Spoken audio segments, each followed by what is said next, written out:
I'm Anthony Head. For the past few years, I've had a fantastic time playing the part of Giles in Buffy the Vampire Slayer. Now, you might think that I would know all there is to know about the supernatural. Well, I'm no expert, I'm just an actor. However, I have become intrigued about the root, the origins of these supernatural tales. And I'd like to know more. And so begins my journey into the heart of darkness. In this film, I'm going to find out the real truth behind one of folklore's deadliest creatures, the vampire.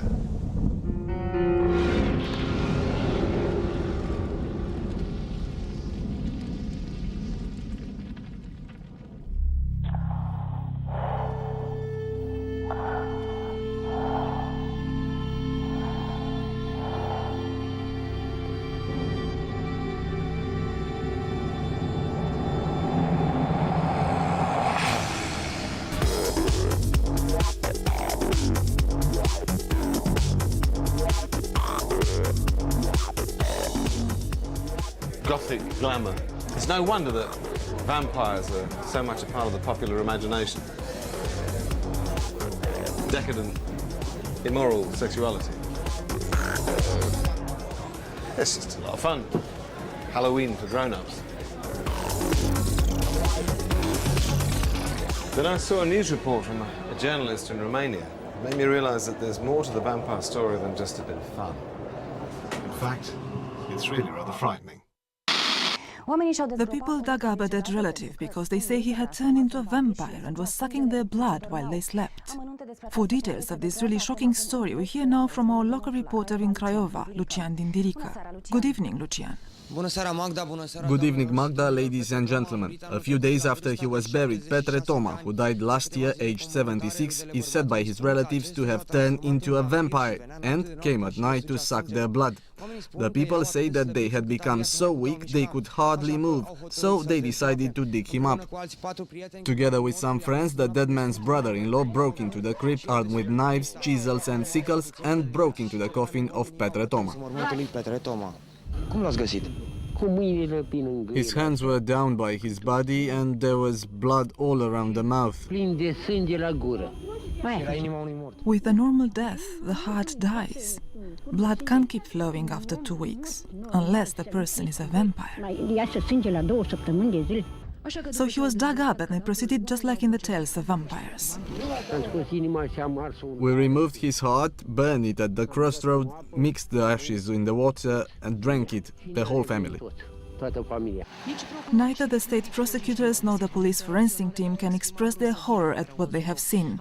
The dead man's brother-in-law has been accused of desecrating the grave and now faces prison. Criminal proceedings have been started against 6 people for desecration of a grave. Look, this is the pitchfork I used. Film it. Were they right to take out his heart? Dear me, yes. Otherwise, many people would have died. Some people say it's a lie, but these are hard facts. Do vampires exist? They exist, yes, and they were right to take his heart out because that would stop him harming others. If his heart hadn't been removed, what would have happened? The sick people would have died. Those people that got sick. All that happened only weeks ago, in the heart of 21st century Europe.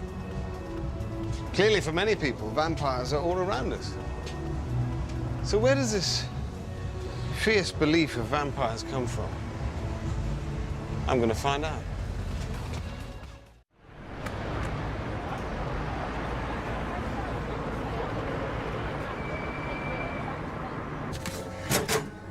Thank you.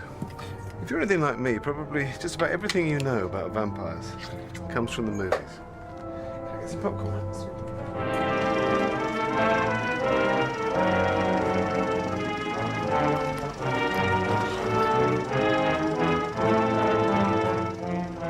The cinema has really made the career of one vampire above all others. I am Dracula. Ever since Bela Lugosi sank his fangs into Helen Chandler's lovely neck in 1931, Dracula has become a horror movie staple. So incredible. Creature who destroys But all who meet him. Dracula is the most famous vampire to have ever lived. Dracula the terrifying, the feared, who sleeps in the tombs of the dead by day and arises at night to inflict his terror upon the There have innocent. been hundreds of vampire movies since then, starring everyone from Christopher Lee to Gary Oldman. Of course, there was a Dracula before Bela Lugosi, and vampires before Dracula.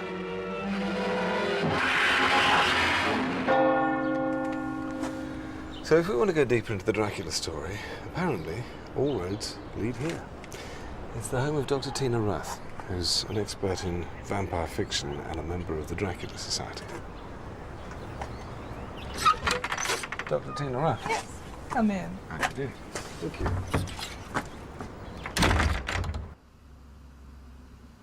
And this is my study. I guess I know what you study. Vampires. The vampire in popular fiction. Where does the popular image of Dracula come from? When we talk about vampires today, we're mostly talking about Stoker's creation. It was mostly ripping yarn, an adventure story, but it also tapped into very deep instincts in us. It's death and sex and blood, which is what Dracula is. So was Dracula the first fictional vampire? No, the first fictional vampire in English was probably The Vampire by Dr. John William Polidori. It was written as part of a game which took place at the Villa Diodati. They screwed up their eyes against the A heart. group of friends were terrifying each other with ghost stories. One of the friends, Mary Shelley, came up with an almost perfectly formed Frankenstein. They ever saw of the monster. Excellent, Mary. The poet Lord Byron's story was rather disappointing. But Polidori must have jotted down some notes, which he later developed after they'd parted company under not the best of circumstances, into The Vampire, which is based very heavily on Lord Byron. It gave us the world's first aristocratic vampire and established the conventions for the next century. Apart from Polidori's vampire, what else inspired Bram Stoker to create Dracula? He took holidays in Whitby with his family. And Whitby is a very strange, very romantic place. It's crowned by the Abbey ruins, which is surrounded by a churchyard, and the graves are being eaten away by the sea. The whole feel of Whitby is quite eerie. Whitby sounds like the ideal setting for a horrific tale. Was there an inspiration for the story? Yes, the event which seems to have unlocked his imagination was a very vivid dream he had on the 7th of March. He said it was due to eating dressed crab before he went to bed, but it certainly seemed to have affected him. This nightmare introduced him into a fluid world where sexuality could take unusual forms, where men could claim ownership in men and women could kiss each other.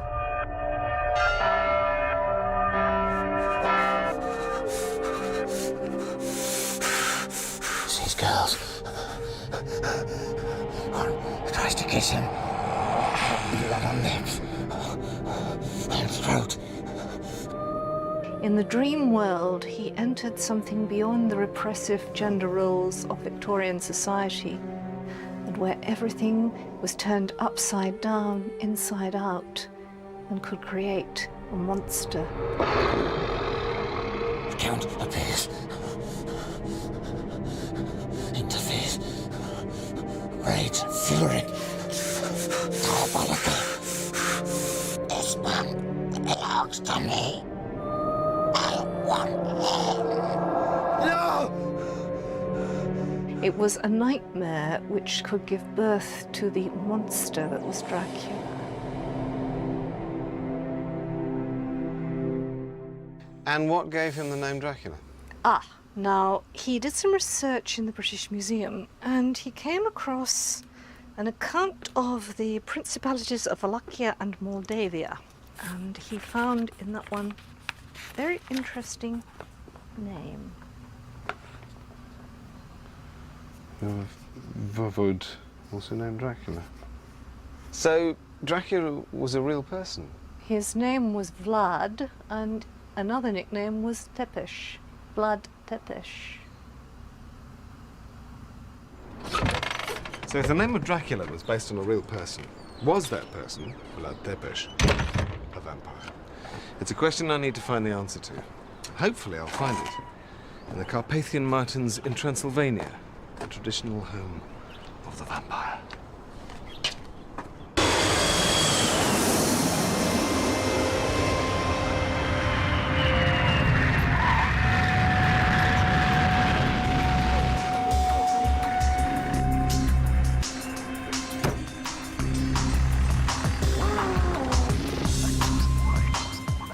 This is Bucharest, capital of Romania, a place half modern, half steeped in medieval tradition.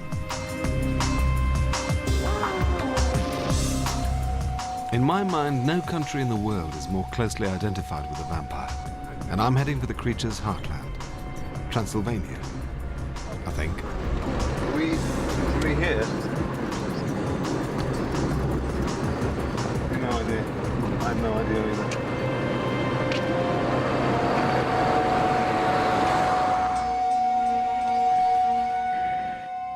Driving through Romania, it doesn't take much imagination to picture the country as it might have been centuries ago. Out here in the countryside, little has changed. In this dramatic, unfamiliar landscape, a belief in dark forces seems somehow less surprising. I'm aiming for this place here, Poenari. It's a castle, ruined castle. It's believed to have been built by the infamous Wallachian king that Stoker read about in Whitby, Vlad Tepesh. Question for me is, he may have influenced the imagination of Bram Stoker, but was he the first vampire? With a little luck, I'll find out. Before nightfall.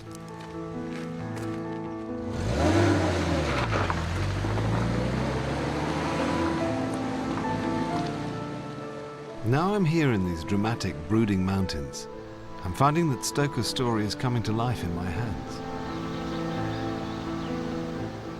Especially the bit where Stoker's central character, Jonathan Harker, describes a journey to meet the Count that feels so similar to my own.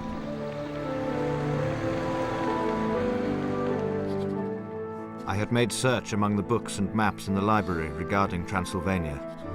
It had struck me that some foreknowledge of the country could hardly fail to have some importance in dealing with a nobleman of that country. I find that the district is in the midst of the Carpathian Mountains, one of the wildest and least known portions of Europe.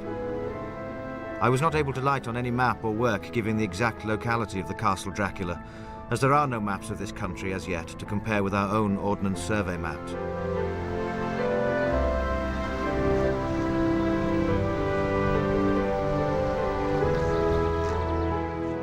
I read that every known superstition in the world is gathered into the horseshoe of the Carpathians, as if it were the center of some sort of imaginative whirlpool.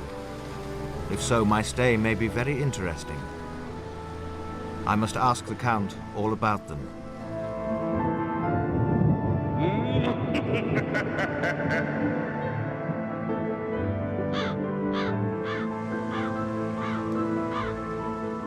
That's where I'm heading. The castle of Vlad Tepesh, where I hope to find a connection between Vlad and the vampire myth.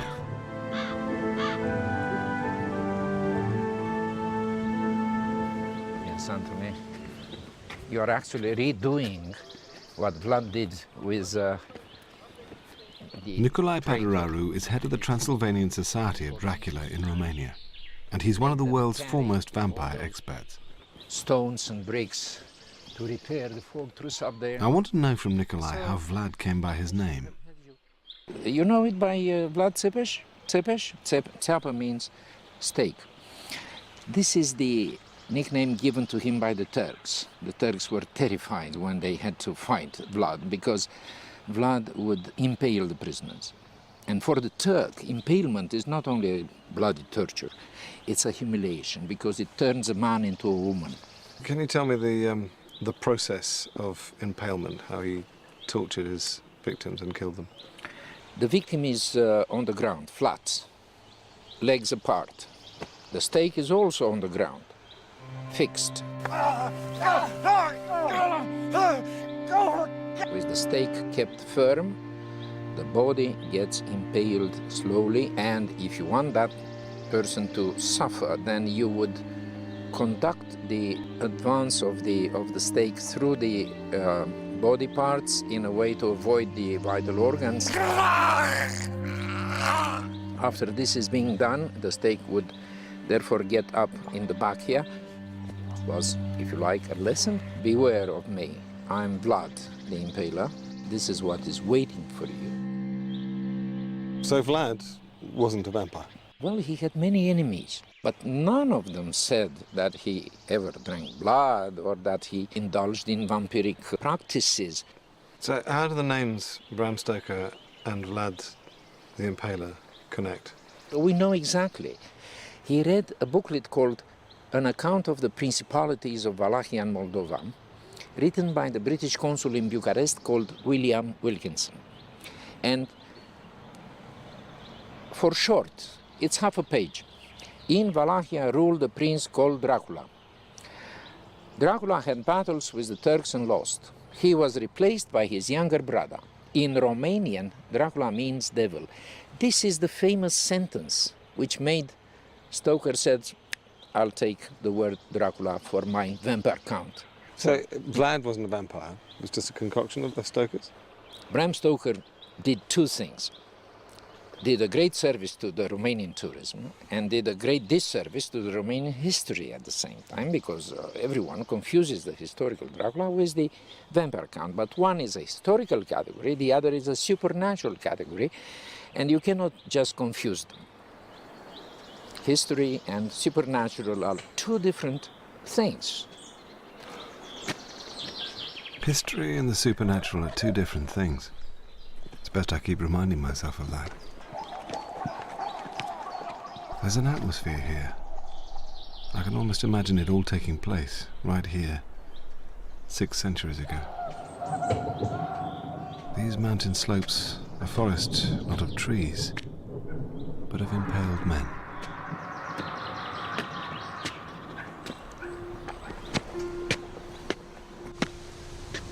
Wow. Oh my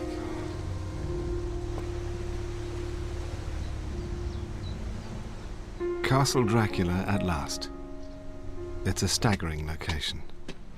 A fantastic defensive position for a prince who had little trouble making enemies.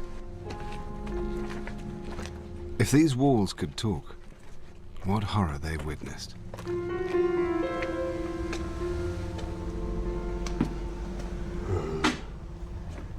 It's empty now, and there's little evidence left of its bloody history. It's silent. No birds singing here. Oh, what a wind, what a wind.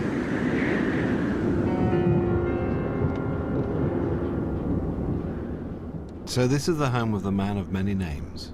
Vlad Tepes, Vlad the Impaler, and also I now know Dracula, the name Bram Stoker chose for the world's most famous fictional vampire.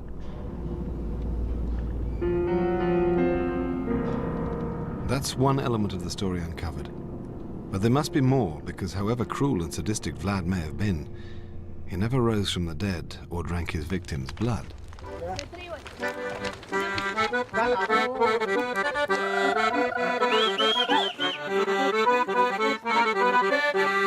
Tonight I've been invited to one of the traditional festivals that are held in these mountain villages. Even today, events like these are treasured. A chance for villagers to gather together and swap stories. It's the way local history is preserved. And tonight I've heard a particularly compelling bit of history. It's the true story of another historical figure who came a century after Dracula. A A story that may better explain the bloodlust and sexually charged eternal life that is such a vital part of the vampire tradition.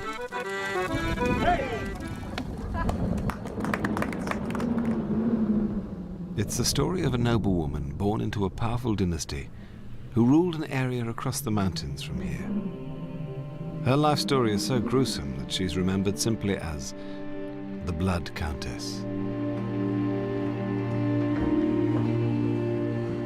In 1604, Countess Elizabeth Bathory, at the age of 40, took control of her family estates after her husband died in battle and quickly built a reputation for being a harsh employer. She employed young women of local villages as servants, and they lived in constant fear of her anger. Any mistakes, however minor, were brutally punished.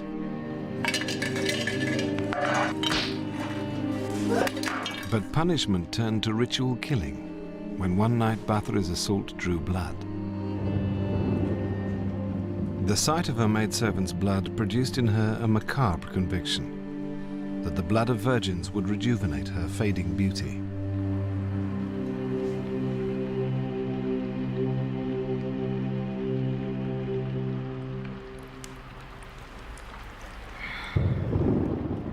She wasted no time. She ordered her manservant Therko and Majordomo Janos Uivaria to slit the girl's throat.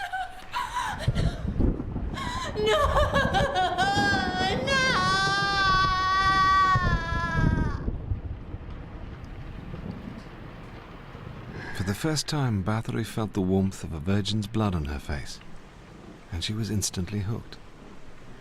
Now she would live for eternity, if only the supply could be maintained. And for the next 6 years, it was. Bathory's reign of terror lasted for 6 years, until she was arrested and put on trial on December the 29th, 1610. I'm told that she left a diary, which still exists, in which she documented killing 612 women. She was sentenced to life imprisonment in her own dungeons, and there she remained, bricked up, until she died, unrepentant, and still beautiful 4 years later. So, there was a real Dracula, who really did come from Transylvania. He was a brutal sadist, but bloodsucker he was not. There was also a Blood Countess, a psychopath in search of eternal youth, who bathed in the blood of slaughtered virgins, but she was not of the living dead. I'm still missing parts of the jigsaw, an explanation for the blood drinking and the rising from the grave with fangs and talons.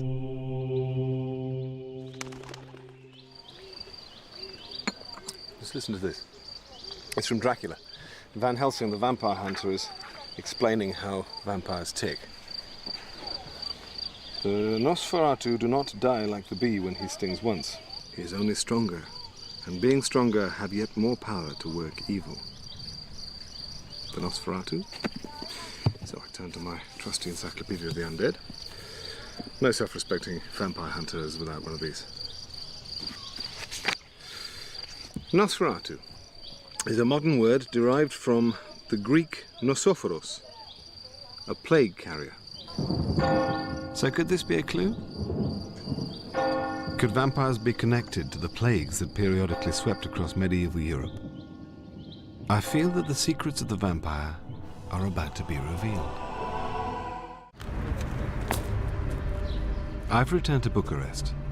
If there is a connection between vampires and the plague, the scourge of medieval Europe, there's a good chance of finding it here, in the Institute of Medicine. So far I've discovered how the world's most famous vampire got his name. I know something about real historical figures who have fed into the vampire story, but I've yet to discover why a belief in vampires is so widespread. Not just here, but across the whole of Europe.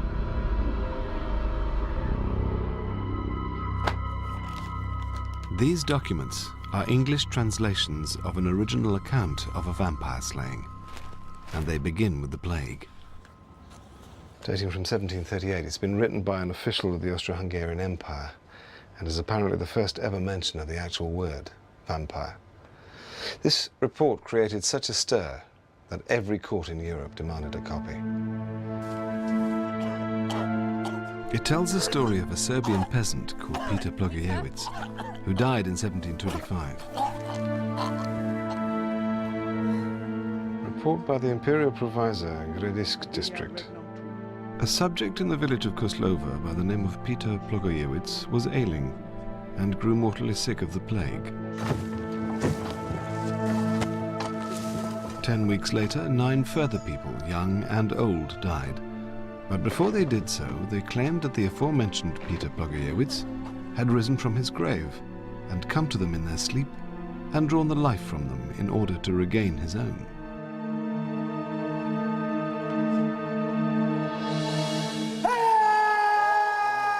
And they said that since such people, whom they called vampires, have a body undecomposed with skin, hair and nails growing, the subjects unanimously resolved to open the grave of Plogojevich to see if such signs were upon him.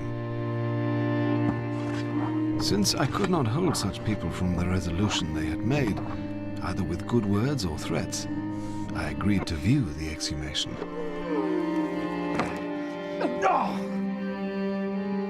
The face, hands and feet, and the whole body were so constituted that they could not have been more complete in his lifetime. After I had seen this spectacle, while the people grew more outraged than distressed, all the subjects, with great speed, sharpened a stake in order to pierce the corpse of the deceased with it, and put this at his heart. Whereupon, as he was pierced, not only did much blood completely fresh flow through his ears and mouth, but still other wild signs upon his private part took place.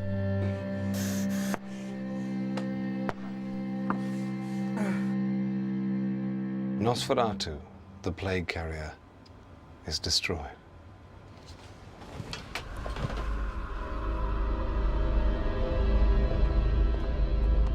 Now, these were superstitious times, and I doubt people had much idea of what happens when a body decays. Could what they saw in those reopened graves have pushed them towards a belief in vampires? I can't put it off any longer.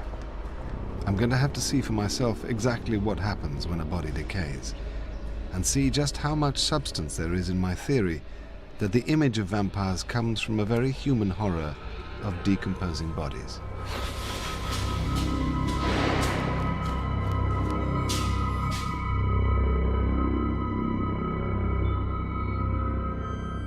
I've come to meet pathologist Mark Benecki.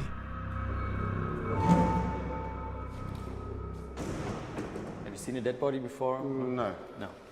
Not your grandparents or something? No. No.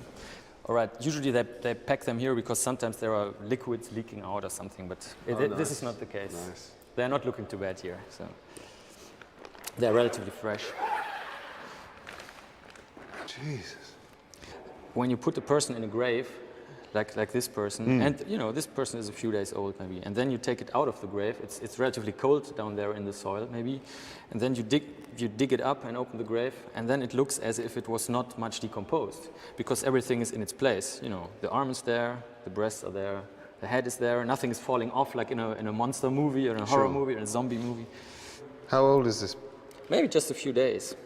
Because usually when they get older, you start to see more of a greenish discoloration over here. But this could also be a start of decomposition, which is also a vampire sign, because if pressure builds up in the body, then sometimes it can push out red liquid, putrefaction liquid, and then it looks as if you were drinking blood.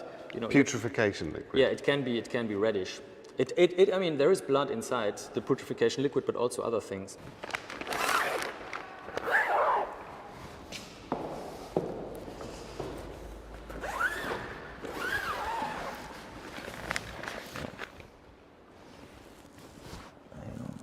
Sometimes you see fly eggs, which can make it look quite alive, but no, they're not here. Whoa.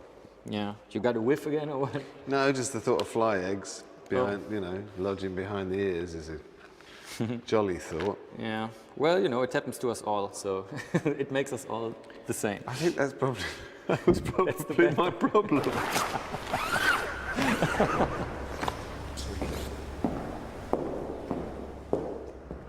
Mark's slides of bodily decay made things all too horribly clear. Natural decay could easily be mistaken for supernatural phenomenon. That's one of the typical vampire signs. Teeth just look very much like long teeth. I mean, this is a bad oral hygiene, and then the skin starts to dry off here, and you see a sharp tooth protruding here. This is about reddish liquid coming out of the mouth and out of the nose, because it's bloated decay again, and then it's pressing out the liquid and you see it flowing. Nice. The easiest explanation is to say he's that fat because he drank the blood.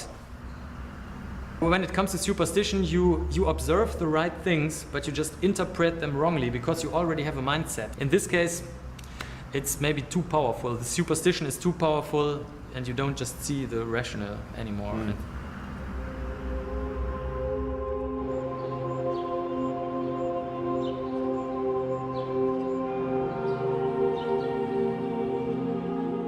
I'm coming to realize just how important the power of belief is for people here. How intensely they feel linked to death and the afterlife.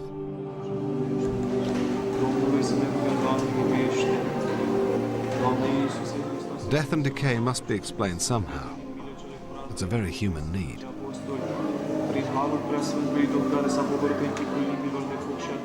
And for many people without a scientific background, an explanation based on traditional beliefs is all they have. And the power of belief is evident everywhere here. You have to understand Romania as being mainly a rural country. Although we are living at the beginning of the third millennium, in the Romanian rural area we can still talk about tradition and about traditional society, which is very important. We can still talk about returning soul into the living death, into the vampire who is somewhere hanging in between worlds.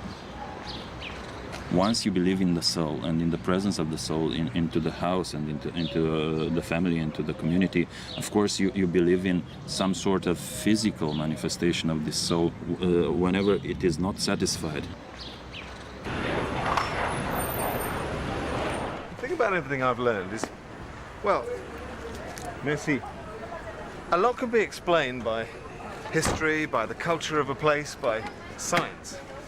And yet, in spite of all that, there are still many people who believe in vampires today. And not just in a little Romanian village, but in the capital cities of the world.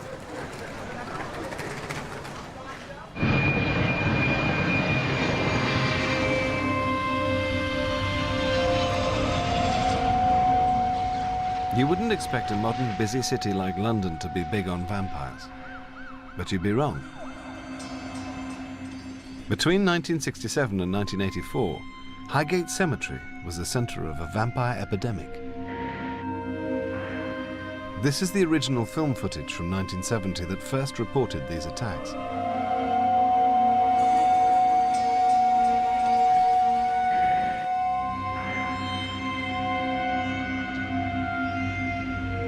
Satan, get ye behind me and be gone from this place forever.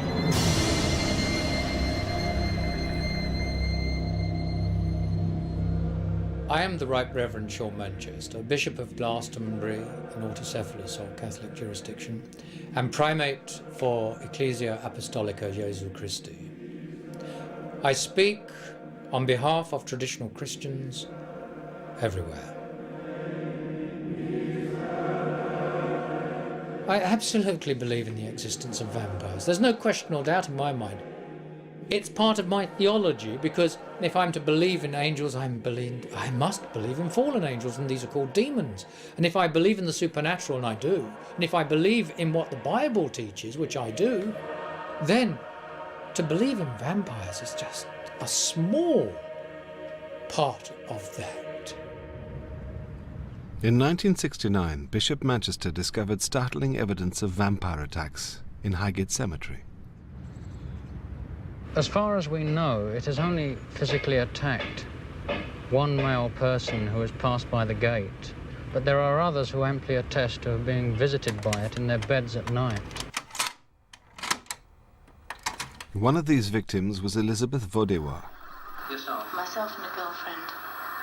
And we're walking down, and we established that this was the time we both saw, where there was a graveyard in front of you, and the graves were opening up, and people were rising. Elizabeth's boyfriend at the time, Keith McLean, began noticing changes in her. There was an exorcist moment, and I was lying in bed, and I woke up in the middle of the night, and a very deep voice, almost a male voice, came out of her mouth saying, "I'm going to bring both of you down." So I was doing a lot of praying. One day I woke up, and I went downstairs. There was 2 lumps on my neck. They weren't lumps, they were like pinholes. I hadn't included the possibility of it being a vampire because I hadn't even thought of that or realised the existence of vampires. But then, when Bishop Manchester spoke to me and explained about the legions of the undead, thereafter everything fitted and totally made sense. I believe it was a vampire, yes. I don't have any doubt about that. To save Elizabeth from certain death, Bishop Manchester and Keith McLean claimed to have performed rituals to rid her of this fiendish vampire, and very quickly the night visitations stopped, and Elizabeth made a full recovery.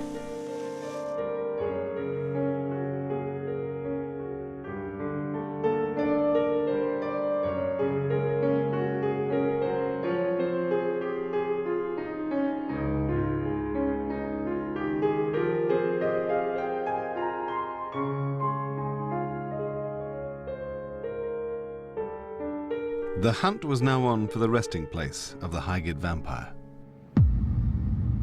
It was finally tracked down to the bowels of a neo-Gothic derelict mansion on the borders of Highgate,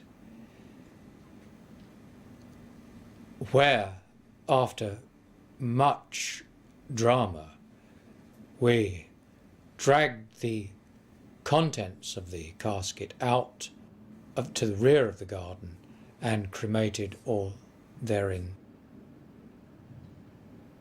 And that was indeed the last of the primary source of the vampire contagion at Highgate Cemetery at the beginning of 1974. The vampire is the antithesis of life. It is a disgusting and filthy parody of the redeeming blood of Christ. It can only bring death, misery, and worse, the contamination of the soul. I can find no record of a real body being exhumed from the mansion that Bishop Manchester talks of. Yet, he clearly believes he's killed a vampire. How outlandish is such a belief? How can the allure of the supernatural have survived beyond the Middle Ages? At some level, are we all still open to such beliefs? Feel free, Tonight, I'm going to take part in an experiment that reveals just how susceptible we are to the existence of the supernatural. To do this, I've joined psychologist Richard Wiseman, who is going to perform a séance. Richard has come up with a credible scenario. He's told the group we will be trying to contact the spirit of George Hartman, a fictional character connected to the Highgate vampire. A vampire, strange paranormal activity, people feeling very odd, a sense of presence. Contact the spirit of George Hartman. Is it possible to persuade us, this group of randomly selected people, to believe in forces beyond our understanding? Before the séance began, I met Richard in the bar for a quick chat. So Richard, you do this quite often? I have done many of these, yes, and each time very, very different. Are you don't channel, or you're not? No, I mean, it's got to be said, I'm pretty sceptical about this stuff. I mean, having led many, many groups through it and seen the same kind of effects, I think a lot of this is psychological. We either believe or we don't, and we create or not vampires in our world because of those beliefs. George, are you there?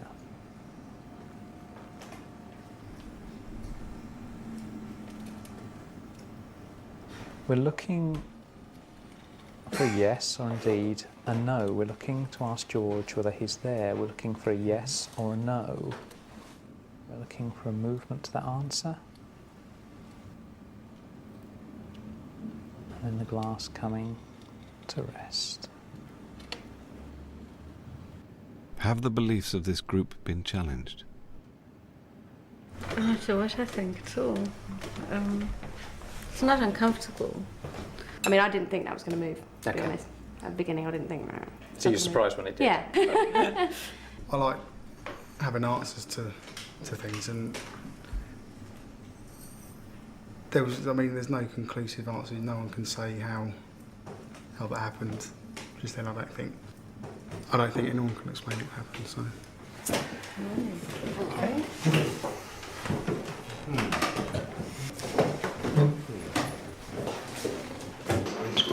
This is an incredibly compelling event. Everybody wants to join in. Everyone has an opinion about it. And I think that's an exact parallel with the vampires. The notion of life after death, and there's evidence, and it's going to come back. And of course, it may well be negative and evil. I think these are compelling psychological ideas. So tonight, we all experienced an extraordinary thing. And yet we all walked away with different perceptions about what had happened. We saw what we wanted to see, and we believed in what we wanted to believe. Belief can be a very powerful thing.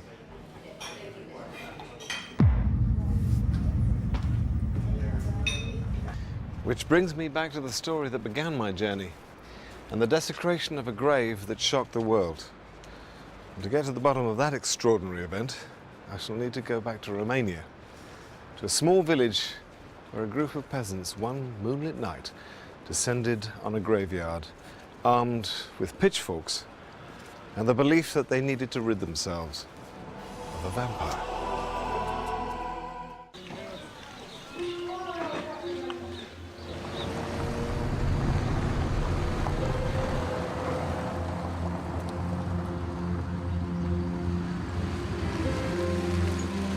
So I'm back in Romania, in Marotinul de Sus, where this story all began with that chilling report of the desecrated grave.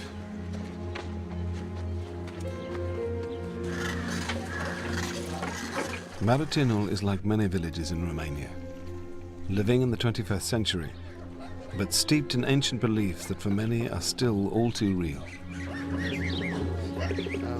I'm with a journalist, Marina Andronache, who first uncovered the story. What compelled the villagers to undertake such a macabre act? We want to know if people here really believe in vampires.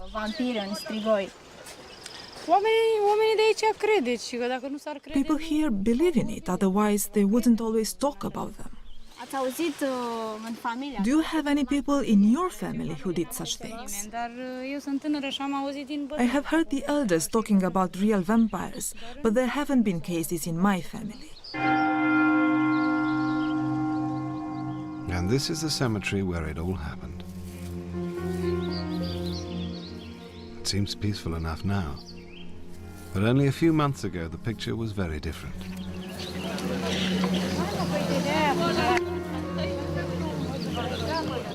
Oh my God, the brain is full of blood. It's vampire blood.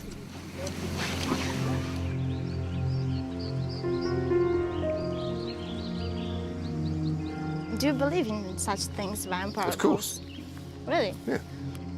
As an actor, you kind of have to believe in whatever you're... Yes, yes, it's important.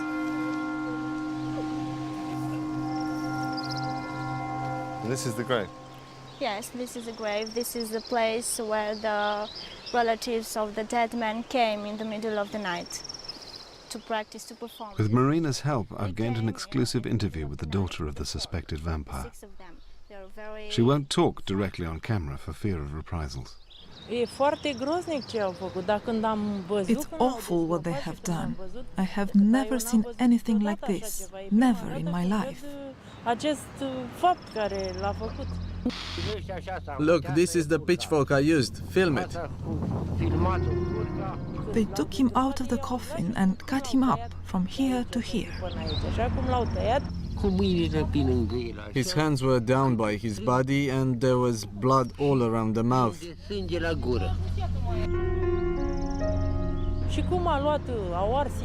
They took out his heart and burned it at the crossroads. They gave the ashes to the old sick woman who drank the burnt heart and got better.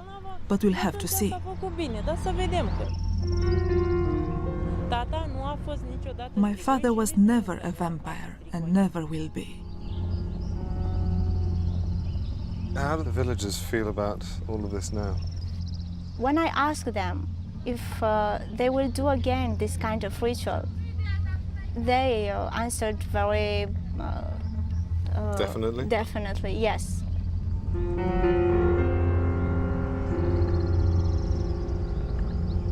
My journey began with the unreal world of smooth-talking Hollywood vampires.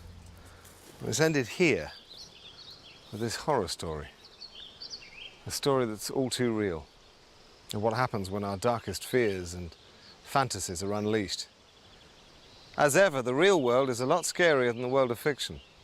And for these people, as for many in the world, the evil of vampires is very present and very, very real.